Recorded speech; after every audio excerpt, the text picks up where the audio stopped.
કેશોદના હાર્દ સમાન bus station road પર દર રવિવારે ભરાતી રવિવારી બજાર હવે જનતા માટે મુસીબત બની રહી હોવાનો લોકો આક્ષેપ કરી રહ્યા છે। તેમનું કહેવું છે કે રસ્તાની બંને બાજુએ ઊભી રાખવામાં આવતી લારીઓ અને રેકડીઓના કારણે વાહન ચાલકો તેમજ રાહદારીઓને પસાર થવામાં મુશ્કેલી પડી રહી છે। ટ્રાફિક જામ એટલી હદે વકર્યો છે કે એમ્બ્યુલન્સ જેવા ઇમરજન્સી વાહનો પણ અટવાઈ જાય છે। સ્થાનિકોના આક્ષેપ મુજબ લારી ધારકોને રસ્તો ખુલ્લો કરવાનું કહેતા તેઓ અવારનવાર વિવાદ અને બોલાચાલી પર ઉતરી આવે છે। વેપારીઓ અને વાહન ચાલકો હવે માંગ કરી રહ્યા છે કે પાલિકા તંત્ર દ્વારા બજાર માટે કોઈ અલગ સ્થળ ફાળવવામાં આવે અથવા રોડ પરથી દબાણો દૂર કરવામાં આવે।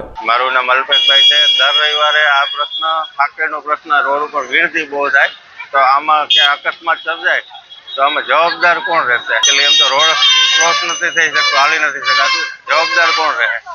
માને તમારું? નહીં, એ તો માને હો।